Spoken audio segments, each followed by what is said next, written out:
I said this on the podcast that I was on before. In order to be more, you have to do more. In order to be more successful, you have to have that team, that structure of, 6-figure weddings. And you don't have to have a team to make 6 figures. You don't. Absolutely. It's Yeah. it's been proven by so many artists.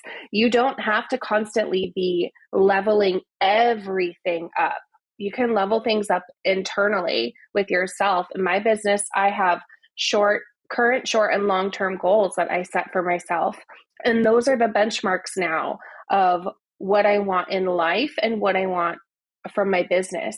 And what was happening for me was I was looking at my business as my life, right? Like my business, it fuels my life. It fuels my lifestyle. So therefore, if my business is not quote unquote successful, my lifestyle will not be successful. My husband and I don't have children by choice. That's because the lifestyle we want is a relaxed lifestyle, just to be able to live and be happy. And just that's what we want. So I thought if I didn't work my butt to the bone, if I didn't work every wedding, every weekend, if I turned down jobs, that was a direct reflection of me not wanting to have a successful life. When in reality, it was the total opposite. Now that I've stripped everything away, I have never been more successful. I see more success now doing fewer jobs and taking on fewer responsibilities than I did even 3 years ago. I'm working less and making more. So it's just shifting the mindset. I mean, at the end of the day, this is a job, right? We're at our job to get paid and support ourselves financially. Is there passion behind it? 100%. We are creative artists. But at the end of the day, if I were to be showing up at my 9-to-5 job feeling underpaid, underappreciated, undervalued, I would leave that job. And so it's no different when you're working for yourself. And the beautiful thing about working for yourself is you are your own boss. You get to decide what hours you work, how much energy you put in, where you delegate your energy and your emotional resources, because that's what we are. We are a vessel of emotional resource. So if you're putting 30% out into the world and 30% into your husband and 30% into your business and 10% into your kids, your time and your energy is not evenly split. You know what I mean? Mm-hmm. So you just Yeah. have to, I really struggled at first to find that balance, but now that I have that balance, my life feels harmonious almost. It sounds so cheesy, but for the first time in my life, I have I just went on vacation to Uh-huh. Scottsdale. And when we were packing up to go to the airport, I looked at my husband and I said, do you think I'm going to need my laptop? Like, should I bring my laptop, just in case? And he was like, I don't know, do you need it? And I was like, well, what if we decide we want to watch a movie? I'm like, we're going to be at an Airbnb, girl. There's TVs everywhere. You'd stop trying to find this excuse to bring your laptop just in case, because that sometimes you need your laptop to work. And I said, you know what? No, I'm not going to work. I did not create any social media obligations. I didn't feel like I needed to respond immediately to any emails. My inbox was waiting for me when I get home. Nothing burned to the ground. My business was just fine. And here I was up until the minute I was leaving, trying to tell myself, you need to bring that laptop just in case. What if your agent emails you, or what if someone emails you and they need something from you? Or I felt tethered to this obligation to it's my vacation. I just did dozens and dozens of weddings. I worked 7 months straight and I'm finally able to take a break. So that was kind of really eye-opening for me. And you have control over what you do and how you run your business and the boundaries that you create for yourself.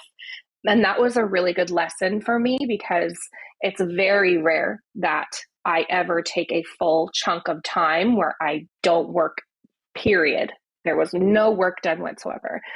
So I think just trying to figure out how you can strike that balance. And it takes a lot of intrinsic, I don't want to say discipline, but mindfulness, It because definitely takes a mindset shift. because you, Mm-hmm. like you said, you get in this mindset of this idea that we've been fed, that we have to stay so busy, and what if somebody needs me, and Mm-hmm. that because we're the owner and we're the responsible party, that everything lays on our shoulders, and that we can never take that weight off and disconnect from our business, because what if the business needs us? But it's like, if you set your back end and your systems and your admin and like all of these pieces, you get everything in place, you should be able to step away from your business. And like you said, it won't burn to the ground. And it takes that mindset shift of, I've done the legwork. I built this foundation. This foundation is solid. I'm not the foundation. My business has systems that are the foundation. I'm the window dressing. Yeah, Absolutely. I'm the facilitator. I'm the housekeeper of the house. I'm not the house. I come in and I make the things work and I make the things run and all of that stuff, but I'm not the business. We're two separate Exactly. entities, and I'm allowed to take time for myself and fill myself back up, so that when it is time to come back to my clients, I am full of gratitude and happiness and peace about my business, rather than wasting my vacation worrying, what if this person needs this? What if that person needs that? And then I can't ever be fully present and I can't relax. I used to do like that. And every November and December, we would go back home to Florida. We live in Virginia now. And my husband would spend the majority of the 2 days driving back to Florida, because we didn't fly with our kids. I couldn't fly for the longest time. So I was like, we'll just drive and I can work in the back seat. And I would have my laptop with my, Wi-Fi, and I would work from my computer all the time. And I was like, oh, I'm just going to work while I'm on vacation. But it was like, no, I was never fully working, because, half of my attention was being pulled away from work for family and for all these other little things. So I was never fully present for work, and I was never fully present for my family, because I was trying to split my time. And once I got the better boundary with myself of saying, okay, this is work hours, these are family hours, and I only do one or the other, so I can commit fully to one at a time. And then it was just like, it opened up this whole new world. And I was like, oh, this is like a whole new life. I have so much more peace and happiness and less stress, because it's like, okay, like even now, though I don't do weddings full time, my coaching business is my full time job now, and course creation and all that kind of stuff. At 3 o'clock, my laptop closes 90% of the time on a weekday, because my oldest gets home from high school. He walks in the door at like 2:45. So I give him like 15 minutes or whatever. But at 3 o'clock, I'm closing my laptop and I'm going and I'm saying, hey, how was your day today? What did you do? Talk to me. And we have our 20 minutes of time to connect with one another. And then it's like, okay, now I can think about, what am I going to make for dinner? Make sure things are set up for tomorrow. And then I'll have like an hour later on in the evening where I allow myself to check my phone or check my Instagram DMs and things like that. And it's like, okay, if somebody needs something, I'll check it later, or they can wait until tomorrow morning. And they're not going to be coming for me with pitchforks and being like, oh, you're so horrible. Like, how Yeah. dare you have a life? You're supposed to be 100% work all the time. And it's like, no, I'm allowed to have a life. I don't have to post on Instagram at all times. I can hire a social media manager, or I can have things auto post with an app, or I can create when I'm in my creative mode and save it. And when it's time for that, Mm-hmm. marketing mindset, I can fully commit to being in that mode. And then I'm giving 100% rather than Mm-hmm. 70%. Absolutely. And I think that's a really important thing for newer artists to kind of look at as well. Because I think when we're really young and we're kind of green to the industry, we think like, oh, go, go, go. You've got to always be going.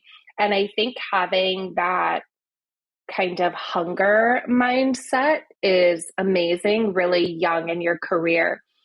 But it's also if I had known this earlier in my career, this idea that there can be balance, I feel like I would have had a much more, a much more stable, and B, much more, I don't want to say satisfying, but a much more pleasant experience growing my business. And so if there's any newer artists that are listening, like I really want you to think about your goals, your current short and long-term goals. And while working and having income and kind of grinding while you're young and while you're not necessarily young in age, but young in your career is, always a good thing. Know that there can be limits, right? We don't need to be in our bed responding to emails at 10 o'clock at night or creating content at midnight. Like those things, if it's not on fire, it can be weight to put out, right? Like that's kind of the mindset that we have to have. If it's not currently on fire, my mom always said, are you bleeding? Are you dying? Then you're okay. So it's like, that's kind of the mindset that you have to have, is like, if it's not on fire, it doesn't need to be put out right now. It can wait till the morning. Nothing is so urgent unless it's truly emergent. We know what emergencies truly are, right? We truly know what they are. But if it's not truly emergent, it can wait. Nothing is so important. Your client's not going to be like, she didn't respond to me at 11 o'clock at night. Like nobody's going to think that. And that's the beautiful thing about social media too, is that we're able to connect with our clients on such a personal level, that we're able to connect with our clients on a much more personal level. And that really wasn't a thing. 5, 6, 7 years ago, we were treating Instagram as this business platform, right? It was just, here are my photos. There was no real personality to it. And now a client can see, oh my gosh, Rachel worked really hard all year. She did so many weddings. She's finally taking a trip to Scottsdale. Like, good for her, And so clients, I think they're also really seeing the value in us taking care of ourselves, because I think they see a direct connection when we nurture ourselves, we nurture our business, that trickles down into our ability to nurture them. And our client experience, at least for myself, is at the center of everything. Because I know if I'm not taking care of myself, how am I going to take care of the dozens of women who trust me to show up on their wedding day with a smile and happy and grateful for their wedding day and for them and happy for them? Because there was a period where I was happy. I was happy in the moment at my job, and I was thinking, oh yeah, like, but I would always be, I would wake up in the morning and be so happy to get to that wedding. But the night before, I would be so anxious for no reason, to the point where I had to call my doctor and be like, I am not okay. Like I am having nervous breakdown after nervous breakdown after nervous breakdown. For what? For literally nothing was happening. Like nothing was happening, but I just had this impending sense of doom constantly. I would have a bride who would be so happy, and I'd leave and I'd go home and I'd be having a breakdown because I'm like, she hated her hair and makeup, it's going to fall out. Like I was just coming apart at the seams. And I wish I had the foresight back then to be like, it's not you. It's not you. It's how you're running your business. It's how you're doing things. You're spread so thin that you're literally starting to crack. Like I was actually starting to crack. So I'm really glad that I had that mindset shift, because I think it saved my business. I was ready to I joke about this almost on every podcast, and everyone's probably like, stop saying this. But I literally was like, I'm going to quit my job. I'm going to open a coffee shop and a bookstore. Like that's the most chill thing ever. And I'm so glad that I didn't, because it was just my circumstance, and how I was running my business was affecting me a lot mentally. So if you're young in your career, just know that there can be balance. And if you ever feel like you're about to crack, because trust me, we've all been there, just take a minute, take a step back and peel everything away. Say, what could be causing me to feel this way? Get into the nitty gritty, find a business coach, find a mentor, find someone that can help you get to the bottom of what's really causing your stress. Because I can guarantee you, if you're running your business in a way that is efficient and, time efficient and life efficient, your stress will greatly, greatly reduce. Well, thank you everybody for tuning in for this week's episode. I wish everybody a very happy new year, and I will see everybody back in January again. So thank you so much for tuning in, and I'll see you next time.